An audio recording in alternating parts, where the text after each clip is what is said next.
कराई थी। पवन और नेहा की शादी काफी धूमधाम से हुई थी। अगले दिन रेखा के घर उसकी पड़ोसन सुनीता आती है। बधाई हो रेखा बहन, अब तो तुम सास बन गई हो, बहू जो ले आई।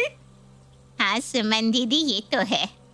हाँ तो सास जैसे ही रहना, वरना ये आजकल की लड़कियां ना सर पे चढ़ जाती है। अभी से दबा कर रखोगी तभी सही रहेंगी। हाँ जी, आप बिल्कुल सही कह रही हो दीदी।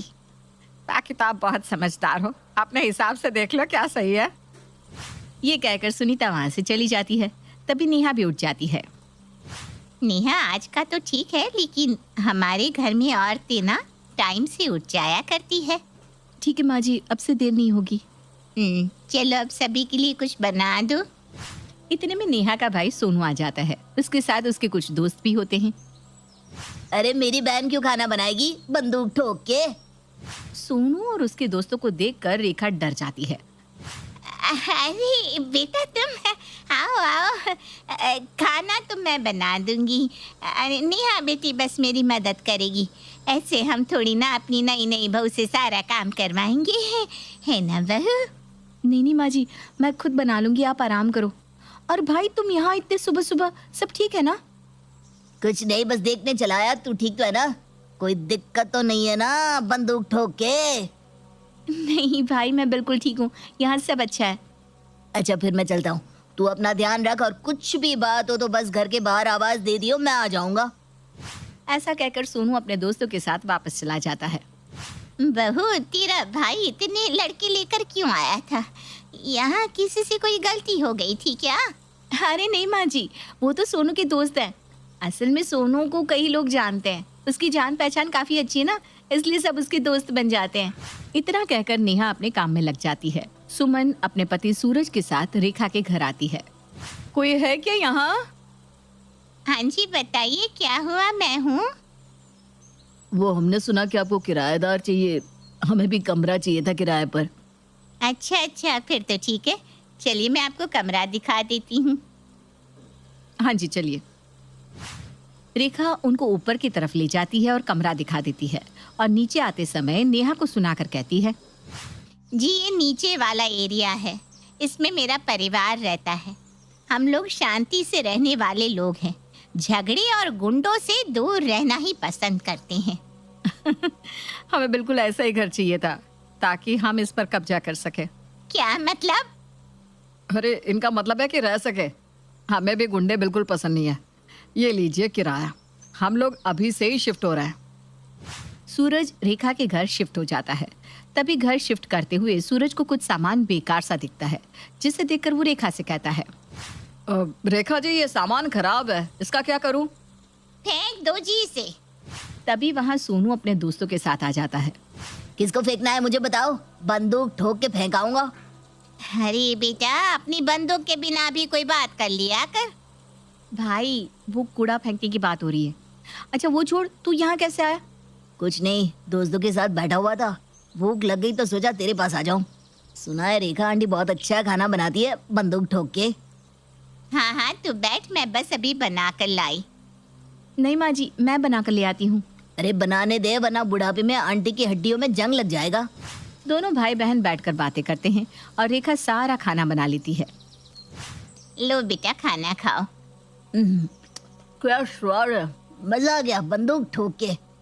बेटा कहीं तो बंदूक मत ठोक, खाना खा लो। वहीं ये सब होते हुए सुमन और सूरज भी देखते हैं और कहते हैं, अजी ये कौन है? कोई गुंडा मालूम होता है।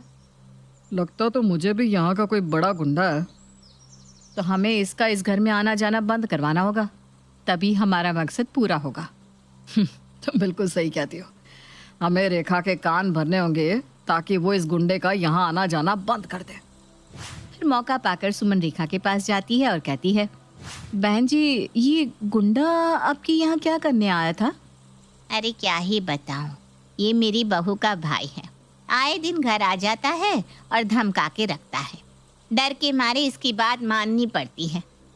तो आप इसका कुछ करती क्यों नहीं? ऐसे गुंडे घर में आएंगे तो मोहल्ले में नाम खराब होगा।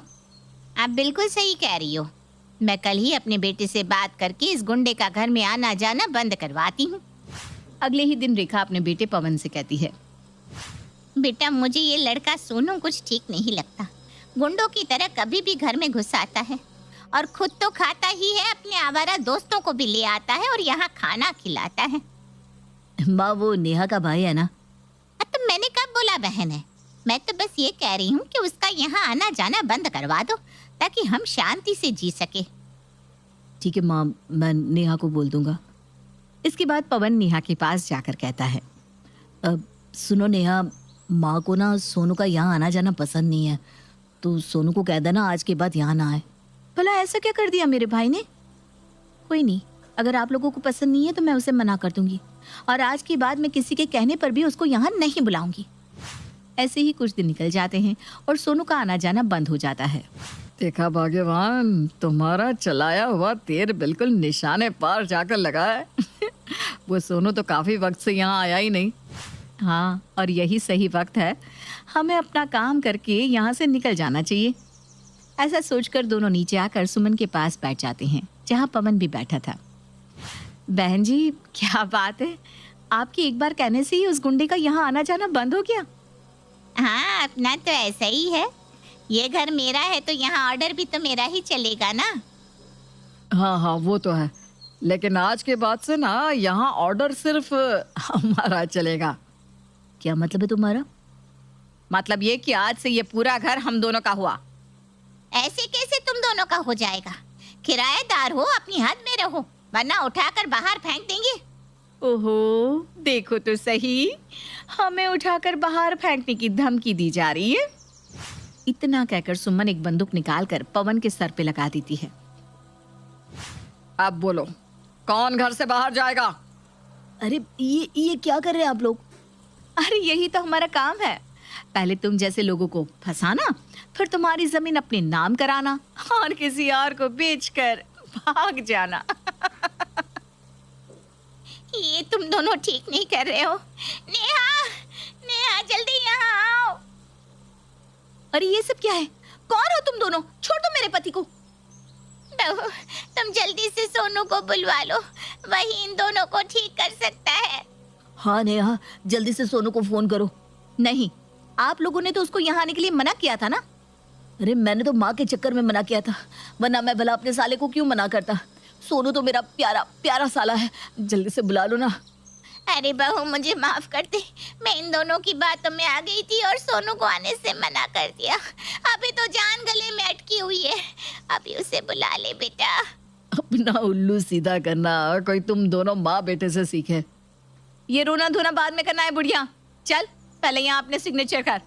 चल, अपनी जमीन हमारे नाम कर दे जल्दी जल्दी। हाँ जल्दी कर, वरना तेरे बेटे को मार देंगे। हाँ हाँ, करती हूँ। रेखा पेपर पर सिग्नेचर कर देती है। अरे वाह, ये हुई ना बात। चलो जी, अपना तो काम हो गया। इतने में ही सोनू आ जाता है। अरे इतनी जल्दी कहाँ है जाने की, बंदूक ठोक के? अभी तो मेरे एंट्री होना बाकी है। तू यहाँ कैसे? किसने बुलाया तुझे यहाँ? मुझे जब यहाँ आने के लिए मना किया ना, तभी मुझे कुछ गड़बड़ लग रही थी। तब से मैं इस घर पर नजर रख रहा था, और देखो तुम चोरों को पकड़ भी लिया मैंने। अरे मेरे बेटा, तू आ गया हमें बचाने के लिए। बचाने नहीं, मरने आया है। ये देख, हमारे पास सच में बंदूक है। और मेरे दोस्त है ना जो घर के बाहर खड़े हैं, उनके पास तो दो दो बंदूक है। अरे रेखा जी, ये तो प्रैंक था। हम तो प्रैंक वीडियो बना रहे थे। हम तो सच में डर गए। अरे आंटी जी, प्रैंक करते वक्त कैमरा भी तो साथ में रखते हैं ना।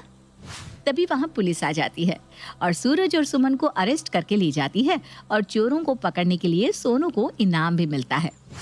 बेटा, ये तेरा ही घर है, जब तेरा मन हो तब आ जाया कर।